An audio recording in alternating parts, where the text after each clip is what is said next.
to SML the Brodown. It's a live stream. We'll see if any of our lazy counterparts want to join us. Oh, what up, Faz? Hey, just in time, huh? Just in time for me to shit talk. That's great.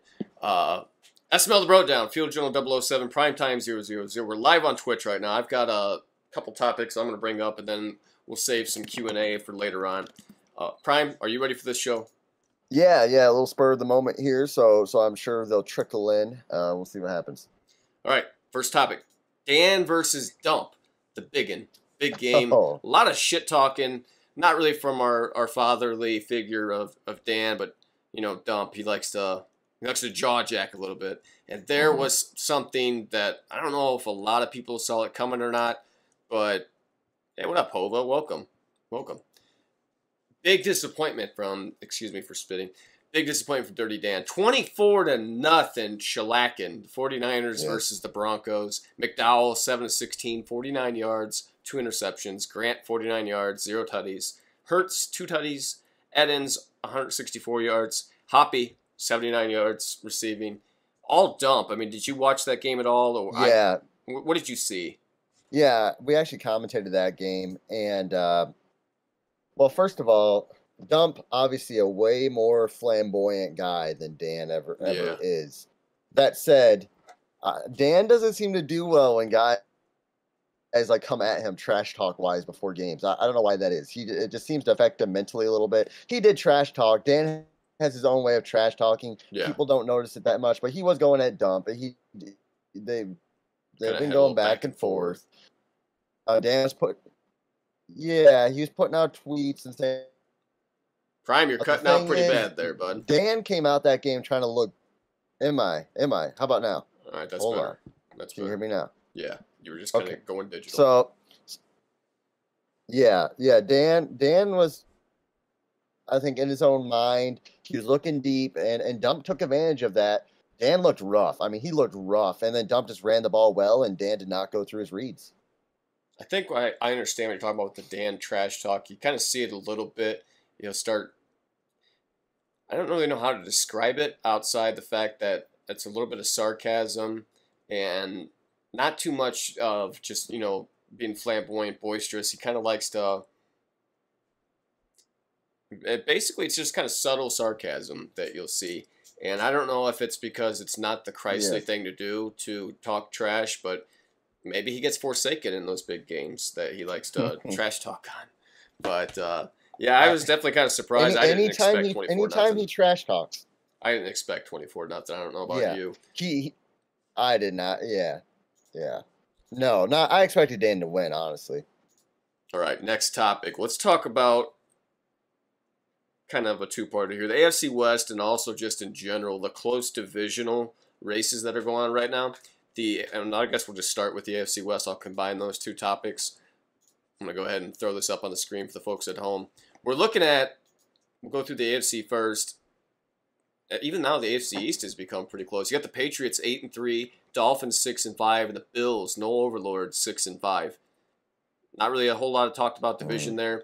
And AFC West actually has gotten a little bit more space now. 8-4 with the Raiders, 6-5, Dan's Broncos, 5-6 with the Chargers. And over there in the sandbox, the Chiefs are 2-9. AFC North, kind of a two-headed race here with the Ravens and Browns, 8-3 and 7-5. AFC South, the Colts have a 2-game lead, 11-1, 9-3. And Coop having a pretty good season at 7-5. NFC, the East, WFT, WTF, they're not doing good, that great compared to what he's done in other seasons. 7-5. Eagles, 5-6. The G-Men, whenever Rowe decides to get his head out of his ass and actually participate in the league, 5-7. Graham's right there at 4-8. That's really anyone's race still at this point. Dump, 2-game lead, 9-3. Cards, 7-4. Rams, 7-4. And the Seahawks, teeny titan, 5-7. The North, of course, it's Faz. 11-1. That's like the most lopsided division. Yeah. The NFC South, lopsided still. 10-2. Me and Lawyer, 5 wins. The Saints, 4 wins. But a lot of teams right there, a lot of close races right now. What do you think about that? Yeah, I guess starting with the AFC. I think the AFC East is the most interesting between Paulie and Matt, kind of who wins that one. Yeah. I think that Dan and Future are both going to get in. Coop, I feel bad for him. I Have played a him good pretty season and well. just Yeah, not make the playoffs. yeah. Well, he's got to play me, then he's got to play Bomber, then Right. he's got to play me, and then he's got to play Bomber again Right. to finish his. I It's mean, not going to that's happen. like a It's tough. not going to happen. Great Yeah, season though. it's Even not if going he to happen. finishes 7-9, Yeah, he still had a pretty good good start. season. It's not bad. Yeah. I would like to be 7-9. I'm really my goal right now is to finish 8-8. I think that would be a step in the right direction compared to where we've been. NFC, like I said, what did you think about what's going on there at the East, the West? Yeah, East. I think that Washington football team's gonna. He started off real slow. He had some tough games now, and he's getting hot now. He's winning a Mm-hmm. lot, won a few in a row now, and that's his division. Grams has been struggling. Rowan's just not a great player, not a good player, just average. He wins some games, but more often than not, he loses them. Same with Clinky. Just kind of a mediocre division, and Washington is a good player. As for the West, that's an interesting division. Mm-hmm. I thought RD was going to kind of Run away grab a with it. hold of that division and run away for the rest of the cycle after he won that Super Bowl. Hasn't really been the case. Not quite sure why, but they still got three teams that are going to make the playoffs. So maybe four actually, because Tiny Titan 5-7 that he's in there at number 7. So I'm pulling for Tiny. Honestly, I hope he gets in. A lot of interesting games left in the schedule for those NFC West guys. You got the Rams. He's playing the Eagles, 49ers, Reds, or WTF, Chargers, and then the Seahawks. Dump has the Rams, Lions, Seahawks, and Cardinals. But to me, I'm a guy that doesn't get a lot of talk right now, and I guess I don't know if it's the folding chair mentality or what. And he's just not as flashy this season as he was last cycle. Was Meats. He's 7-4 right now, but I just don't feel like anyone really sees him as a serious contender. He's got the Chargers, the Eagles, Seahawks, Vikings, and 49ers. He doesn't have the firepower on offense. He's not running away with it, pounding the ball on the ground. His stats are pretty pedestrian compared to other guys. He's with Kyler Murray, 2,000 yards, 15 tutties, 8 interceptions, keeping it pretty clean, but not a lot of tutties through the air. Letty Brown has 900 yards rushing, and then he's pretty balanced checking down with Isabella and the boys. What do you think? Is Meats actually a contender, or is he a pretender there in the NFC West? Yeah, he's a contender. The thing about Meats is his team's not as good. He's not as good this year, and I think that people acknowledge that he's probably a playoff team, and he's probably not going to go much further than that. So not even a folding chair, because last year I feel like he was a folding chair because the expectations were, okay, you're winning a lot of regular season games. Your team is really good. The expectations are for you to make a Super Bowl, and then he would crack and fold in like the first round. Right.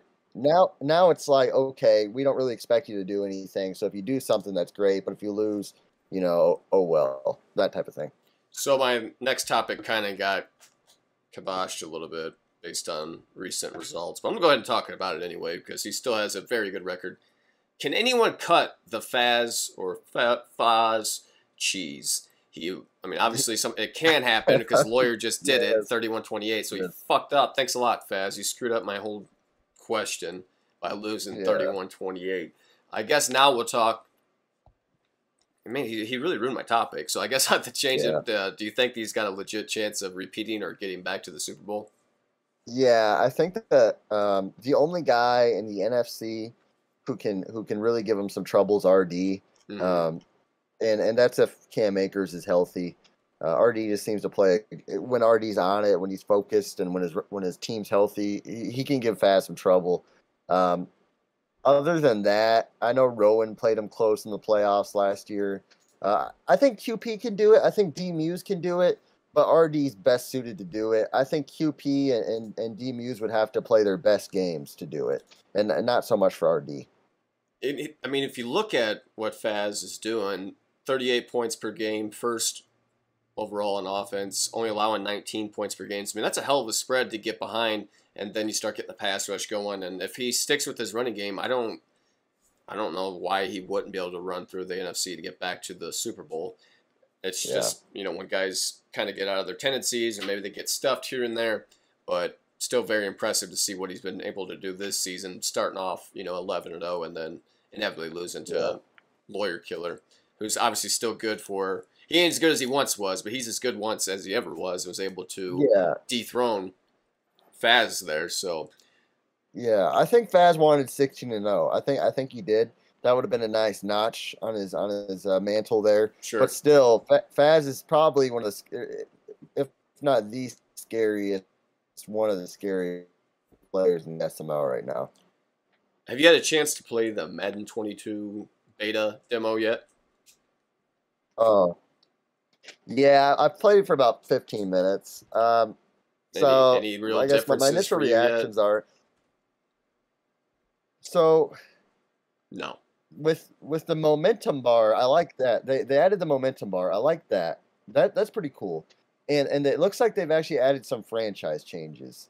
Now as for gameplay changes, not so much. I can't speak on those because I haven't played a user yet. And playing the computer always reacts different than users. But I like that what they've done with franchise. I can legitimately say I'm impressed that they've actually added stuff this year, and that momentum bar is. This is all things we had on our wish list going in: a momentum bar, revamped injury system, coaching carousel tree, all this. I mean, they listened. So now, now we'll see how the gameplay goes, I guess. We're going to try to take some questions now, a little Q&A style. We got Faz Hovland, 2 other guys out there. Don't know who we got. Gentlemen, if you got anything that you'd like to ask, the floor is yours. Go ahead. We're going to do a little Q&A. See if we get anything. Prime, you got any topics you want to cover while we're waiting? Ooh. Yeah. That's a great question, actually. Not really, honestly. You got nothing. I was watching that. I was go on. I was going to say, what's this address you're going to do? Is there anything you'd like to address now about the gameplay? Yeah. Or what is it exactly with the gameplay, or just a synopsis about your State of the League address? Yeah, I think, and I see Faz had a question pop in, so I'll answer that real quick. Then we'll go to Faz. So I think that a lot of it's just gameplay updates. Just you always have your commonly broken rules and chat rules that are common broken. So just refresher, really. Nothing too crazy, honestly. Just I think it's good to always have little refresher progress reports. I see. But I see Faz has come in and he says toughest Super Bowl you've ever had to play in, Prime. So I'm gonna say the toughest one I've ever probably won. Oh man, and I'm gonna go won and lost. Faz, I'm gonna give. The one I lost to you is probably a top 2 in toughest up because I feel like I played okay, like relatively well, and you just beat me. Now, in terms of emotional toughness, like the Memorial Day Miracle, because I totally outplayed the guy and lost. Now, that one was the toughest one I lost by far because I outplayed the guy. A second place one and the toughest, I played W.L. Jones in a Super Bowl. I had my backup quarterback, and I drove downfield and missed like a 35-yard field goal to lose the Super Bowl. That is a close second. Right. But as for me, just playing a game and winning, there was an Oshie Super Bowl last cycle when I had like a 4th and 10, and I did typical prime rollout right, threw across my body to Eric Ebron, got the first down, drove downfield, and won the game. Also a Gov Super Bowl. The one was the Gov Super Bowl. You commentated that game actually with Meats and ZZ. That one is probably my toughest one. I'm not sure if you remember that one, but that one was probably my toughest Super Bowl. Yeah, I won. That was a pretty good one. I can't really say anything that stands out to me though. I watched the replay on the Oshie Super Bowl. That was a pretty good end. Unfortunately, ZZ was not really up to par on the commentary, so it kind of killed the moment. I don't know what the hell. He was... Oh yeah, that's real good, Prime. That's real good. That was like the biggest play of my career. And yeah, ZZ was sleeping at the wheel. But no, I think that whenever you play a game and you feel like you gave your best shot and you lose, Mm-hmm. at least in a fair way, in a way that you don't feel screwed, it's easy. It's an easier pill to swallow, and that's why the fast Super Bowl didn't hurt me as much. Now, when you play a strong game and then like you just feel the game cheated you, then you just never want to play the game again, and, Right. that's how I felt. That's how I felt after the Memorial Day miracle. But you got to find a way how to use that as motivation, I guess. I'm not really seeing a whole lot of questions coming in. I don't think Yeah. we had that many people hop on, so I guess we'll just put a little bow on this and Yeah. wrap it up. But Yeah, I think next time maybe if we advertise it, we'll get some more guys in here and um, do some damage. yeah. Well, we'll see what happens with the mighty address from Primetime 000.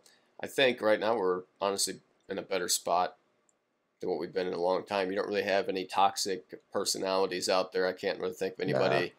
that's generally detested by everybody in the league. It's, I feel like there's little spats here and there, little barbs here and there, but nothing that's Yeah. nothing's really bad. And we're in June, and advances are still moving. There's really no games that ever really get simmed anymore. Yeah. So overall, I'd say that we're in a pretty good position compared to where we've been in the past. Yeah. Looks like Hova's popping in here. How do you feel about the Colt? Hova, I have no clue. Carson Wentz is such a crapshoot. I'm cautiously optimistic, but I'm not a huge Carson Wentz believer. I much rather would have had Aaron Rodgers. Oh, And they it should seems have like sold the farm and brought in A-Rod. I would have gave up 3 first-round picks because those players, the chance you get in a once-in-a-generation player out of the draft is highly unlikely. I think I would have traded 3 first-rounders, brought in Aaron Rodgers, because there's a high chance that you win a Super Bowl when you bring in Aaron at Rodgers. least one. At least Yeah, one. And to me, that's worth it because the whole time that we've watched the Colts, they've been to 2 Super Bowls and won 1, and it's just not that likely. In the Broncos, they brought in Peyton Manning, they get to 2 Super Bowls, they win 1 over a 3 to 4 year span. So to me, it would have been worth it to cash in on Aaron Rodgers. Carson Wentz, I have no faith in. I don't think that he's gonna get back to the one season where it was an MVP caliber season. He's injury prone, and I think that's going to continue. The Colts didn't help him out any. They haven't grabbed any wide receivers. T.Y. Hilton is slowing down, and they haven't found anyone that's going to complement him well. So I think they're going to see a lot of the same issues that Philip Rivers had. I think he did pretty good, just running the system. The running game was there. Obviously, I wasn't a huge Philip Rivers fan just because you go back and look at his lowlights, his interceptions from the last season with the Chargers, and you saw that a lot. Not a lot, but you would see it in the Colts games. I think they played the Jags. There's a couple times it's just dude, what the fuck? You're playing like I play Madden, and he just made some real questionable throws. Defense, I think that they're still there, obviously, with Darius Leonard and the boys. I think the defense is still on the uptick, but I don't have a lot of faith in the Colts. I think that it's a pretty good chance that they could still win the AFC South. I think obviously the Texans are probably not going to be doing anything. The Jags, it just depends on how good Trevor Lawrence is going to be to where they're going to get at. They have a good team. And then obviously the Titans bringing in Julio and that. But I know, I saw a stat, I forget what show I was watching. Tannehill's been one of the best quarterbacks. They compared him to Mahomes. They compared their stats. And he's just been just as good as Mahomes over the last, I think, 28 games or something like that. But yeah, I mean, those obviously the numbers a little skewed there. It's with Derek, in the games Derrick Henry doesn't perform, and it's put strictly on Tannehill. There's no way how you can convince me that in a game where Tannehill's forced to throw against Mahomes or Brady or I'm not saying that he's gonna be a 40 touchdown guy, but he, compared to Miami, he just hasn't been making the same stupid throws that he did. Oh yeah, he's much better. He's a lot better as a game manager. Now you add Derrick Henry. It's been 2,000 yards the last 2 seasons, and now you add Julio with A.J. Brown, and so that team is definitely They're stacked. It'd be interesting to watch. And then obviously I want Tim Tebow to succeed because the hate that he got for absolutely no reason. And he got a lot of hate for no. And that the thing about the Tebow thing is he. Oh, by the way, I think the Colts will be better this year than they were last year because Carson can throw the ball down the field if he can stay healthy. But the Tebow thing is he took a 1-year like veteran minimum contract. Right. I'm pretty sure it's non-guaranteed. Right. It's like what's bad about that? I mean, he can get cut at any time. Well, the problem is people want to turn the race card on it, and it's not an apples to apples comparison. What Colin Kaepernick was demanding, put his political movement aside, he's still demanding like $10 or $12 million a year, and yet his numbers like the last 2 seasons does not demand that. Tim Tebow, like you said, took what, a $950,000 or $750,000 contract just to get a chance to play for the Jags, and he's like 3rd or 4th string on the depth chart. Kaepernick could come in and take a veteran minimum and be an emergency or 2nd string quarterback, but he refused to do that. He wants to be the starter, and he wants 10 to 15 million, and he's not that good. I mean, he was on a stacked 49ers team, and he's not that good. That's why he's not in the NFL. It's not because the NFL is racist. It's predominantly black players, but Colin Kaepernick has, the baggage, and then he's not a good player. That's why he's not on a roster. Yeah. I think that they're both probably polarizing guys in their own ways, and probably both marginal talents. Like Tebow's gonna, other than that one throw he somehow made against the Steelers. That was a slant route by DT that took it all the way. But you got to think it's the difference between Tebow and Kaepernick. There's a lot of positive press you get with Tebow. Jersey sales are going to be stupid. Like, Tebow has his niche group of fans. You're automatically going to put. So does Kaepernick, though. Kaepernick's got his niche group of fans. They're both polarizing guys, good and bad. I just think that Tebow. The only difference is Tebow's willing to take less money, and Kaepernick wasn't up until maybe he is now, but apparently not. I don't think he is. That's why he's not in the league. If he was willing to take a veteran minimum deal, he'd be on a team somewhere. You got to say that he's better than some of these backup quarterbacks that are out there. Yeah, I'd agree. There's no doubt that Kaepernick's, a solid backup quarterback if he'd want to do it, or even be a gadget player where you run some read option and stuff like that. But regardless, that's kind of where I'm at with it. But anyway, we've kind of rambled on now for the last couple of minutes. Kaepernick turned down like a $7 million from the Seahawks, says Faz. But appreciate Faz and Hova. We miss you in the league, buddy. You're gonna have to get back in it. He's in primer. I think they were talking about in chat earlier. It's kind of hard. Sometimes when you're losing, it's hard to stay positive and want to just play the game. So I understand that. I mean, that's why I take breaks, just because, the gameplay stuff gets aggravating after a while, and it just gets in your head, and it's just kind of hard. So if you stay that way, I feel like eventually you become a negative personality, like Raider fan wound up being at the end of it, and I don't think anybody wants to be disliked or just to be that negative all the time. So that's why I sometimes need to take a break, if nothing else.